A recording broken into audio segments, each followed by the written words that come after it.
Hello guys! Hello everyone! Good morning, good morning, good morning! Welcome to my YouTube channel, Princess ACM! Good morning to everyone. Welcome back to my YouTube channel, Princess ACM. Magandang araw po sa inyong lahat, Luzon, Visayas, Mindanao. Ngayon po ay mayroon na naman tayong masasaksihan at mapapanood sa my YouTube channel, Princess ACM, sa totoong kwento ng buhay. Dahil may isang taong nagpadala sa akin sa True Messenger ang totoong kwento ng kanyang buhay. Ano ba talaga ang totoong kwento ng buhay? Ito po ay masasaksihan natin at ipapalabas ko sa YouTube channel. Si Madam Gian Carla Patawe ay ipinanganak noong November 4, 1994. Siya po ay 26 years old. Siya po ay nakatira sa Magtanggol, Malaya, Bansod, Oriental, Mindoro. At siya po ay nagtatrabaho bilang isang waitress. Dahil po sa pandemya, siya po ay nawala ng trabaho. At ngayon po, nagtatrabaho siya bilang isang online selling upang mabuhay niya ang 3 anak niya dahil siya po ay single mom. Si Madam Gian Carla Patawe ay sumali at nanalo at napili ng aking programa ng Princess ACM sa totoong kwento ng buhay. Ano ba talaga ang totoong kwento ng buhay? Ang kanyang naranasan. Hirap, sakit, pagdurusa. At sa lahat po ng kanyang kwento ay mapapanood natin. Ano po ba ang napagdaraanan ni Madam Gian Carla Patawe nung siya po ay bata pa? Doon po niya naranasan ang kanyang paghihirap. Siya po ay nakaranas magpaupa po magputi ng sili. Siya po ay nagpaupa bilang isang tendera upang siya po ay makapag-aral lang ng elementarya at high school.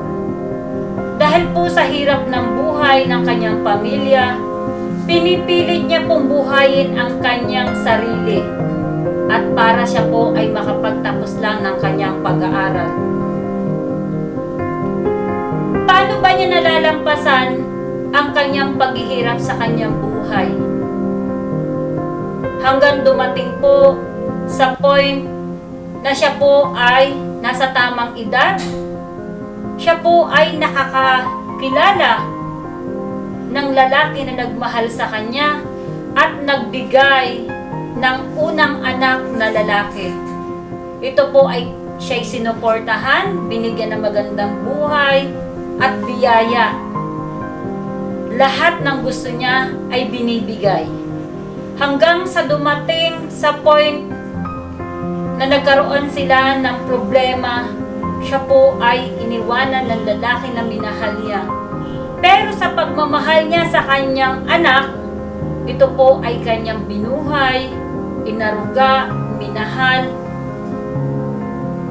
para sa kanyang anak na lalaki. Siya po ay nagtrabahong muli para sa kanyang anak at mabuhay niya.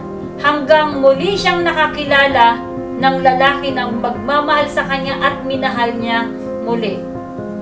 Hanggang dumating sa point na hindi na naman sila nagkasundo at ito ay nagkahiwalay muli. Hanggang sa dumating na mayroon na naman siyang nakilala na lalaki na ito ay nagpatibok ng kanyang puso, nagmahal, nag-aruga at binigay ang kanyang pangangailangan. Kaya po ay nagkaanak muli siya at ito po ay naging 3. Hanggang dumating sa panahon na hindi na naman sila nagkasundo, sila po ay nagkahiwalay muli. Ayon dun po sa kwento ni Ma'am Gian Patawe, sobrang hirap ang pinagdaraanan niya. sobrang hirap, sakit. Alam niya sa sarili na susuko na siya sa laban. Paano siya susuko kung may 3 anak na umaasa sa kanya at pamilya? Ang ginagawa niya, palagi po siya nagdarasal, nananalangin, at humahanap po siya ng pagkakakitaan para lang mabuhay ang kanyang 3 anak. Hanggang dumating sa point na ayaw niya nang mabuhay. Gusto niya nang magpakamatay, gusto niya nang mawala sa mundo. Dahil may mga tao na nagkakaroon ng discrimination para sa kanya. Nandun, inaapi siya. Ang daming sinasabi sa kanyang masasakit. Pero bilang si Ma'am Gian Carla Patawe, malakas ang loob niya, paniniwala niya sa sarili niya. Hindi niya hinahadlangan ang kanyang mga pangarap. Patuloy siyang nangangarap para sa kanyang 3 anak, para mabigyan niya ng magandang buhay at makatulong siya sa kanyang pamilya. Dahil mahal na mahal ni Ma'am Gian Carla ang kanyang pamilya at ang kanyang magulang. Sa ayon dun sa kwento niya, marami siyang naranasan na paghihirap at pagsisisi. Nandun po yung nabigyan siya ng maraming biyaya ng Panginoon, pero hindi niya po iningatan. Siya po ay natutong magsugal. Pero dun po naranasan ni Ma'am Gian ang pagsisisi niya sa huli. Kaya ito po'y pinapalabas namin sa totoong kwento ng buhay sa may YouTube channel para siya po ay magiging inspirasyon ng mga tao na huwag susuko sa laban. Ingatan po anuman po ang material na bagay kapag binigay po ng Panginoon. Ibinahagi niya po ang kanyang totoong kwento ng buhay para siya po ay maging inspirasyon at ang mga pagkakamali niya ay hindi natularan sapagkat ang pagsisisi ay nasa huli. Kaya Madam Gian Carla Patawe, ako po ay saludo sa inyo. Bilang marami po kayong pinagdaraanan, isa po kayong ulirang ina, kayo po ay single mom, saludo po ako sa inyo. Napakatatag ng kalooban nyo, ng kaisipan nyo, para patuloy po kayong lumalaban para sa inyong 3 anak. Ano man po ang pinagdaraanan nyo, ano man po ang pinagdaanan, nandito po si Princess ACM na handang magmahal at magmalasakit sa inyo. Hindi nyo man po ako nakita ng personal, hindi ko po kayo kilala kung sino po kayo. Bilang po si Princess ACM, hindi po kami nagdi-discrimination ng tao saan man po kayo galing, ano man po ang pagkatao nyo. Basta po si Princess ACM nagmamahal sa mga taong katulad nyo. Kami po ay umuunawa, nagbibigay po ng pagmamahal at pagmamalasakit. Maraming salamat din po sa pinaunlak nyo po na surprising ban ko po dyan po sa inyong tahanan. Ako po'y nagagalak, ako po'y natutuwa dahil nakita ko po ang inyong 3 anak na hiniling nyo lang po sa akin ay laruan. Yan po yung wish nyo, ibinigay ko po para sa kagalakan ng 3 anak nyong lalaki.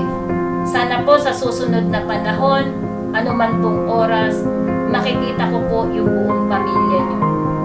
Bilang ako po si Princess ACM, nandirito lang po ako makikinig, handang tumulong, magmamalasakit, hindi lang po sa material na bagay, kundi yung moral, pagmamahal, at pag-unawa sa inyo. Kaya sa lahat po ng sambayan ng Pilipino, isang magandang kwento na naman po ang ating masasaksihan. Sabi nga po, patuloy lang ang pangarap. Kapag tayo po ay nagkakaroon ng failure, huwag po tayong huminto. Dahil ang Panginoon po ang nagbibigay kung ano talaga at sino po talaga, ano talaga ang totoong kwento ng buhay ko. Huwag po tayong huminto sa ating pangarap. Lagi po tayong maging masaya dahil maikli lang po ang buhay ng tao. Ako po si Princess ACM na palaging nagmamahal sa lahat ng bawat tao, bawat isang tao sa mundo. Nandito lang po kami, Luzon, Visayas, Mindanao. Mahalin niyo po si Princess ACM. Ano po ang kwento niyo?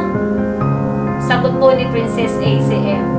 Handang tumulong, handang makinig, handang magmahal at magmalasakit sa inyong lahat.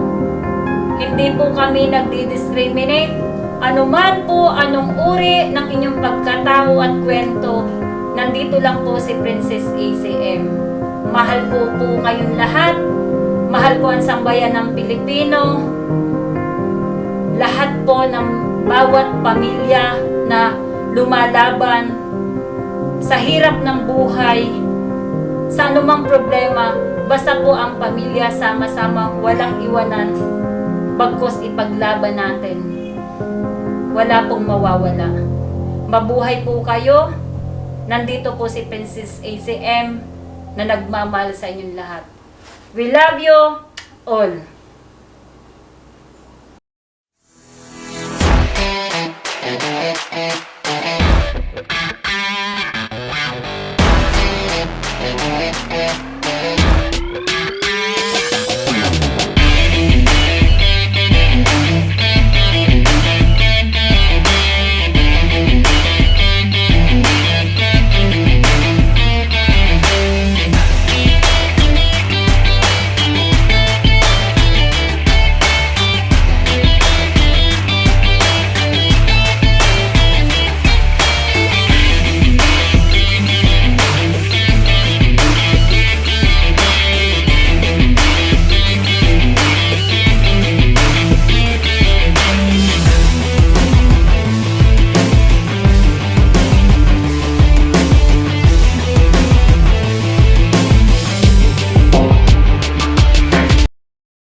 Hello po, ako nga po pala si GM Carla Mojado Patawe. Nais ko pong ibahagi ang kwento ng aking buhay.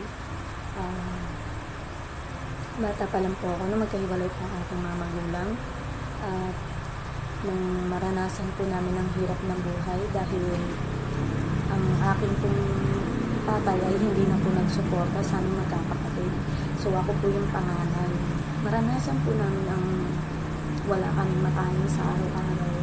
Nag-decide po ako na pumunta sa kapitbahay at mag-angkat po ng ice candy at yun siyang pong nilako ko.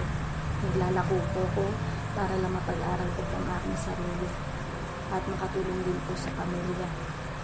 So nung araw po na minsan matumal po kasi minsan tag-ulan kasi taglamig, di ba, kapag mga ice candy.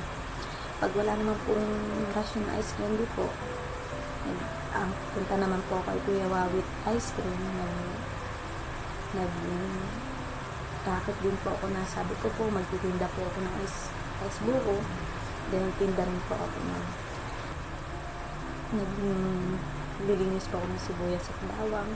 So nung mga araw po na yun, kada linggo po kasi may pasok po ako, kada linggo po nasa gulayan ako. At dumating din po sa punto na minsan hindi nila kailangan ng tindera dahil wala naman pong gagawin. So punta naman po ako sa isang restaurant at ako po ay nag-apply po ng trabaho na bilang dishwasher. So kinikita ko po sa dishwasher ay 40 pesos, libre na po pagkain. So pag po sa kinikita ko po ng 40 pesos, nakakabili na po ako ng bigas, ulam na magkakapatid, at may pang-project na po sa school. At hindi pa rin po ako nakontento dahil gusto ko nga po maraming experience sa trabaho dahil ayoko po mabuhay na isa lang po ang alam kong trabaho. So, minsan, lagi po akong absent sa school kasi po, wala po kami makain. Lagi nagagalit yung teacher namin kasi bakit hindi ako pumapasok. Minsan, a-absent ako para magtrabaho. Samantala yung ibang bata nasa school. Samantala ako po naglalako ng ice candy. Dumating din po sa punto na nag-apply naman po ako ng sales lady sa grocery at nakatagpo naman po ako ng amo, mag-asawa po, wala po silang anak, so kinikita ko naman po doon 40 pesos din po. Sa 40 pesos maghapon na po ako, nakakapagtakala po ako ng isang sakong asukal, ng kung ano-ano pong pwedeng gawin. Tapos pag po may basag na itlog, binibigay po sa akin ng amo ko. At yung pong itlog na yun, tuwan-tuwa na po ako nung nauwi na po ako sa amin.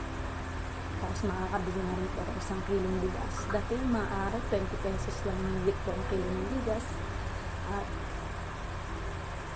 tapos, lagi nagagalit sa akin mama kasi bobo ka. Kasi po palakol ko lagi ang grades ko. Kasi nga hindi po ako pumapasok. Dahil gusto ko po lagi ng trabaho para po makatulong sa amin magkakapatid. So, nag-save po ang sagot ng lahat ng kailangan ko sa school at binibigyan ko nila ako ng baon. Dahil gusto ko nga po makapagtapos ng pag-aaral. Kaya po nag-decide ako na mahiwalay po ako sa pamilya namin. At ako po ang nakatira sa ibang tao para lang po mapag-aaral ng sarili ko. At hanggang sa nakarating po ako ng Manila dahil nakita po ako ng tiyahin ko nagtitinda ng lugaw. So, sabi ng tita ko, total magkamag-anak naman kami ng mama mo, bakit hindi ka sumama sa Manila, ituturing kita ng turing na anak, basta samahan mo lang yung anak ng panganay. At sabi na, papag-aralin ako, hindi ko naman mararanasan na magtinda. At sobra po akong thankful kasi nakarating nga po ako ng Manila, pinag-aral po nila ako, tinuring niya po ako ng anak. Sobra po akong nagpapasalamat dahil sa kanya hindi po makakapag-aral ng high school. Nasa Manila na po o nag-aaral po ako, tapos sobrang thankful po kasi yung pinsan po ng mama ko, itinuring po ako na tunay na anak, o ano po meron yung anak niya, meron din po ako. Kaya sobra po akong blessed kasi nakatahan na po ako ng maayos na tiyahin na hindi po ako pinabuso. Lahat po binigay sa akin, naging spoil po ako sa kanila. Hanggang sa punto na dumating na paalis ng si tita, nag-decide po ako na nung nagpayukay na po si tita, nag-decide po ako na umuwi ng Mindoro at doon po ulit ako mag-aaral. Sabi ko, doon ko na lang po tatapusin ng high school ko. Kaso, nung pag-aaral ko po na yun, sinamahan ko po ng burakbol dahil po hilig ko po makipag-inuman sa mga kaibigan, barkada, dahil na barkada po ako. Hanggang sa dumating na punto na ang daming reklamo about sa akin sa school. Presyo, papasok daw ako lasing. Hanggang sa nag-decide naman po ako mag-transfer ng Alcadesma at doon po ako nakapagtapos ng pag-aaral. Hanggang sa hindi pa po ako na-graduate, nabuntis po ako na hindi inaasahan dahil nagmahal lang naman po ako. Nag-boyfriend po ako kaso maling tao po ang kuya ko kasi yung asawa ko. Hanggang sa naanakan po ako. Kaya po nung simula nilabas ko yung anak ko, pero nakagraduate po ako. Kahit hindi po ako nakatuntun ng stage, natapos ko po lahat ng clearance ko, lahat po tinapos ko yun para lang po magkaroon ako ng diploma. At siya naman binigyan po ng Alcadesma National High School, kaya nagpapasalamat po ako na nakapagtapos din po ako ng pag-aaral dahil kung hindi nila ako tinulungan, wala. Kasi nung nalaman po ng nanay ko na nabuntis po ako, halos papigilan niya na po ako ng pag-aaral. Kasi sabi ng teachers ko na 2 months na lang, tapusin mo na to. Kaya tinapos ko po. Ang buhay ko noon, sabi ko ayoko maranasan ng anak ko. Nag-decide po ako na magtrabaho ng bar, Puerto Galera po. Hanggang sa sumasayaw na po ako, naging dancer po ako, at kumikita na po ako ng malaki. Nakakapagpadala po ako sa amin, panggatas ng anak ko, tapos nakapag-aaral ko po yung mga kapatid ko. Kaya ko lang po yung nasa sa amin. So lahat po ng bash ng tao, tinanggap ko po yun. Kasi ayoko po maranasan ng anak ko o ng mga kapatid ko naranasan ng hirap ng buhay. Kasi naranasan ko na yung walang makain. Kaya kumikita na po ako sa bar. Nakakabili po ako ng mga gamit sa bahay. Nabibili ko pangangailangan ng anak ko at mga kapatid ko. Pag may project sa school, pag may kailangan sila sa school, nabibigyan ko po. Sabi kong bata pa lang ako, maraming mga chismis na hindi maganda. At least alam ng Diyos na hindi porket ganyan ka na. Hanggang sa nagsuporta po sa akin, nakakilala po sa bar, nakakilala po ako ng foreigner, yung sinuportahan po ako at business naman po ako. Hanggang sa nalugto din po ang business ko dahil sinamahan ko po ng pagsusugal. Yung pagsusugal po na yun ay hindi po nakatulong sa akin, bagkus ay nag-back to zero po ako. Hanggang sa hindi na po ako sinusuporta ng foreigner po. Bumalik ulit ako sa bar. At mga ilang weeks pa lang po ay may nakilala ulit po ang foreigner hanggang sa nagsuporta na rin po ulit. At tumigil na naman po ako sa trabaho at nag-business po ulit ako sa amin hanggang sa may nakilala ako na lalaki at na-inlove ako na kahit may Koreano po akong boyfriend na nagpapadala sa akin. So nabuntis po ako ng Pilipino at nung nabuntis na po ako po ay sumama sa kanya. Kaso pangalawang asawa rin po ulit ako. Pero hiwalay naman po siya sa asawa nung time na nagsama po kami. So sinama niya nga po ako pa Cavite hanggang sa yung masasabi ko po na akala ko siya na kasi tinuring niya ang prinsesa, mahal naman niya ako. Lahat ginagawa niya para sa akin. Then doon ko naranasan, naghahanap lang ako po kasi yung tao na naghahanap lang ng pagmamahal. Hindi ko naranasan yung pagmamahal sa ibang tao. So sa kanya ko po naranasan.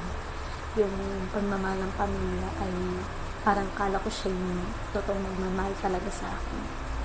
Hanggang sa punto na sumama po ako sa kanya, sa Cavite. At doon ko na po naranasan lahat ng karumalduman, ng pananakit. Kahit buntis po ako, sinasaktan po ako. Pero dahil mahal ko, naging martyr po ako. Hanggang sa iniwan ko po yung panganay ko sa mama ko, sumama po ako sa kanya, nag-live-in po kami. Hanggang sa mga anak po ako, sinasaktan pa rin po niya ako. Hanggang sa punto na umuwi ako ng Mindoro, sinundo ko ni mama. Hanggang sa sabi ko, ayoko isipin ng tao, iba-iba na naman yung tatay ng anak. Kaya nag-decide po ako na ayusin namin at bumalik po ulit ako sa kanya. Hanggang sa nadagdagan po ulit ang aming anak at 2 po.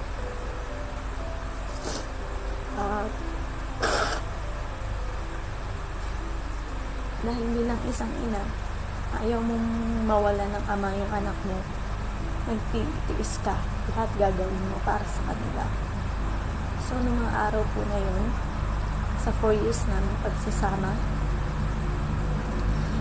ganun pa rin po. Lagi po siya nananakit. Hanggang sa napunto na sinasaktan niya na yung mga anak ko. Ako na po ang bumitaw. At sinabi ko na hindi ko na kaya. Baka mapatay pa kita kung yung mga anak ko ay sasaktan mo. Kung ako nga natiis ko, huwag naman sana sa mga anak. Kaya dumating po sa punto na naghiwalay po kami ng tatay ng mga bata. At umuwi po ulit ako sa nanay ko, kasama ng 2 kong maliit na anak. At yung panganay ko po hanggang sa yun, nagsama-sama na po kami sa amin. Hanggang sa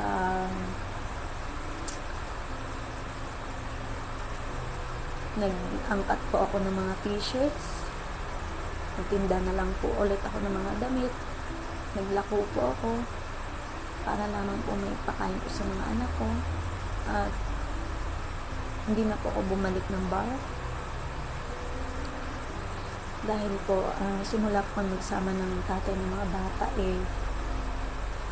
pinilit ko po talaga na maging maayos yung buhay ko. At akala ko kasi siya na, pero hindi pa rin pala. Hanggang sa punto na may 3 na nga akong anak ko. Sobrang blessed ko po kasi kahit na hindi ako sinwerte sa asawa, swerte naman po ako kasi may 3 po akong gwapong mga anak. At sa kanila po ako ngayon humihingi ng lakas, kumukuha ng lakas. At para po mabuhay po ako at magpakatatag pa. Hanggang sa nainis lang po kasi bakit sila natitiis nilang hindi nila suportahan yung mga anak nila. Ang hirap pong maging single mom sa 3 mga anak, tapos ikaw lang yung bumubuhay sa kanila. Sa kinikita ko pong pagtitinda ay nasusuportahan ko pa naman po yung pangangailangan din ng pamilya ko kahit pa paano. Dahil hindi po ako yung tipong tao na porket nagkaroon na ng anak o asawa, hindi nakatutulong sa pamilya. Ganun po ako, sobra pong mapagmahal sa pamilya. Lagi ko inuuna ang pamilya kaysa sarili ko. Magandang hapon po sa ating lahat mga ka-Team Princess ACM. Narito po tayo ngayon sa Sitio Malaya, Barangay Poblacion, Bansud Oriental, Mindoro upang hatiran ng sorpresa ang isa sa mga nanalo sa kwento ng tunay na buhay sa Princess ACM YouTube channel ni Madam Alma Merano. Ang kanya pong pangalan ay si Miss Gian Carla Patawer. Pupuntahan na po natin ngayon siya sa kanyang tahanan. Tara, samahan niyo po kami.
Princess ACM sa mga oras na ito. Magandang hapon sa inyo. Magandang hapon, Miss Carla. Magandang hapon din. Pwede ba namin malaman paano ang ginawa mo upang manalo sa kwento ng buhay sa YouTube channel ni Madam Princess ACM? Nung makita ko po ang post ni Madam na kung sino pong mag-aano sa kwento po ng buhay. Kung sino pong mapipili niya ay siya pong mananalo. So, naisip ko po na ibahagi po ang kwento ng aking buhay para po maibahagi po sa mga tao kung ano po mga pinagdaanan ko na kahit mahirap po ang buhay, huwag po kayong susuko sa buhay. Sa mga panahon ngayon, sa kabila ng pandemya, paano mo na-survive? Paano mo naibibigay ang pangangailangan mo? Nung nag-pandemic, hindi pa po nagsisimula yung pandemic. Sa awa ng Diyos, ako po ay may naipon na kahit kaunti. At yun po ang aking ginamit po para po makapagtinda-tinda po. Naglalako po ako sa mga istasyon, sa mga munisipyo po ng mga damit, mga orderans po. Tapos may mga tao pa rin po nagtitiwala sa akin. At may mga tao pa rin po na pinagtitindahan po nila ako ng damit na yung kanilang items ko, 1 week ko po hinihiram tapos binabalik ko po sa kanila. So po yung mga commission ko pong natatanggap at yung pong tumikita po ako sa isang araw na kapag po yung malaki po ang nabibenta ko kapag nagdaan po ako naglalako ng Sapporo ng hanggang kung saan po ng barangay po ako nakakarating sa paglalako ko po. Sa awa ng Diyos, nakakasurvive po kami ng pangkain ng mga anak ko sa araw-araw kahit wala pong tulong ng ama nila. Ilan ang anak mo lang? 3 po. Ano ang maipapayo mo sa mga katulad mo na mga single mom bilang kukunin mo sa iyong karanasan sa buhay? Sa totoo lang, may papayo ko lamang po sa mga kabataan na maagang nag-asawa, maagang nagkaanak, at mga single mom na kagaya ko po.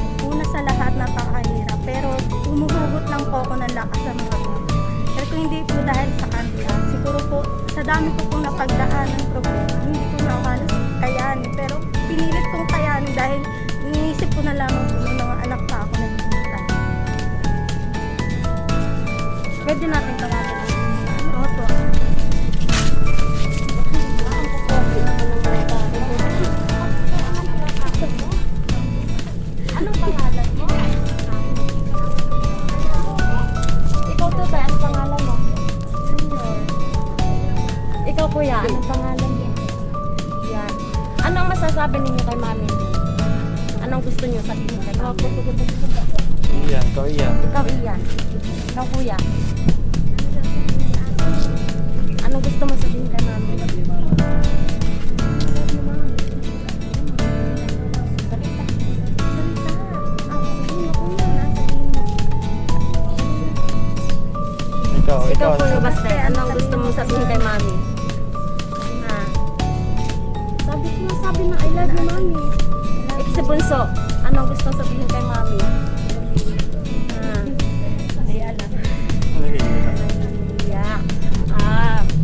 Si Madam Princess ACM ay may pasalubong para sa kay mami at sa inyong tatlong mga chikiting. Gusto niyo makita? Gusto niyo makita kung ano ang pasalubong sa inyo? Pinabili ni Madam Princess ACM? Ha? Sige, bubuksan natin ng sorpresa para sa inyo. Ang ipinadalang sorpresa ni Madam Princess ACM. Hindi ka kayo mga bata.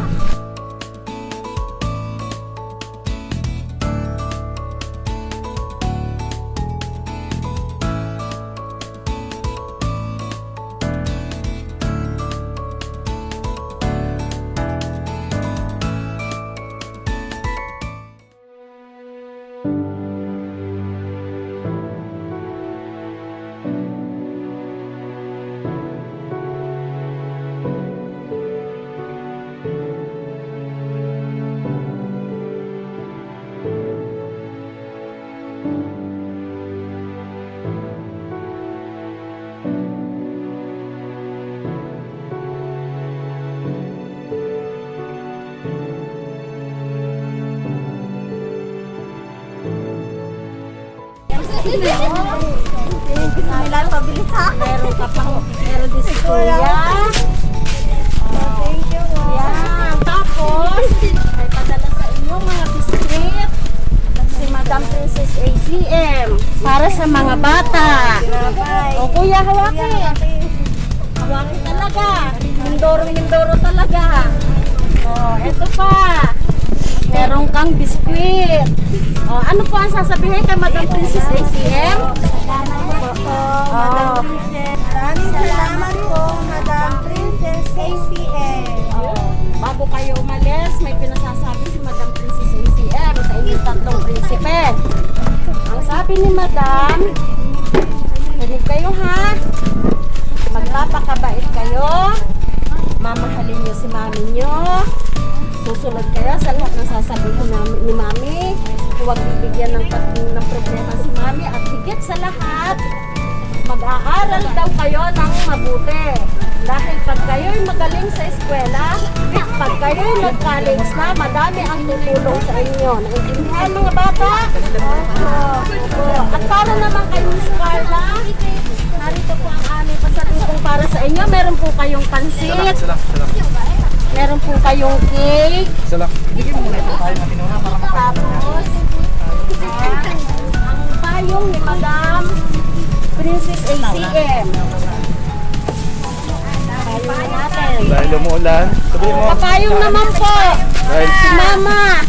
Kayo po ang mama ni Madam Carla. Si Madam Princess ACM. Ito, laki mo na dito. Tulungi dito, Mami. Magpipit si anak mo. Mami. Ang bag ni Madam Princess ACM.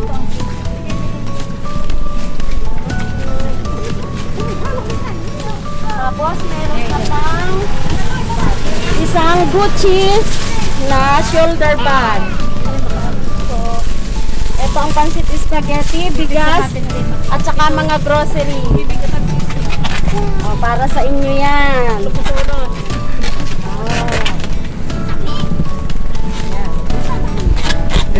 Saan pala ginawa ko kayo? Tatlo? Yung nasa taas pa. Tag-isa, tatlo yan. Sakay nga, Miss Carla, ang itinararan niyo sa kita sa inyo ni Madam Princess ACM. Lahat daw po ng tao ay nagkakaroon ng pagkakamali sa buhay. Walang tao na perpekto at walang taong pinipili siya bilang kaibigan kanyang gustong tulungan. Ang dalangin lang daw po niya, sana po magtuloy-tuloy ang iyong maayos ng buhay, katagpo ka talaga ng iyong forever, at kumbaga lahat naman ng tayo ay may pagkakamali. Ang Panginoon na andyan lang yan, at ang kagandahan ay kahit anong oras natin gusto magsisi at tumating sa Kanya, ay laging naandyan siya. Ang importante, may panguyos mo ng maayos ang iyong tatlong anak, maging maayos ang iyong buhay, at ipagpatuloy mo ang paglaban mo sa buhay. Yan lamang po. Magandang hapon sa maraming salamat. Ano po masasabi mo kay Madam Mensahe para kay Madam? Sasabi ko lang po kay Madam Princess ACM, sana po alam ko po na napakabuti po ng inyong kalooban. Sobra po ako nagpapasalamat dahil isa po ako sa napili ninyo kahit hindi po tayo magkakilala. Sobra po ako magpasalamat sa inyo dahil marami pang iba'y natulungan na tao at kagaya ko po na wala mang pang ibang tumulong na tao. Hindi ko po akalain na sapat po kayo sa mga katulong sa akin. Sobrang salamat po, Madam, at lagi po kayo mag-iingat. We love you, Madam Princess ACM. At bago ang lahat, bago malimutan natin ang lahat, narito ang padala ni Madam Princess ACM.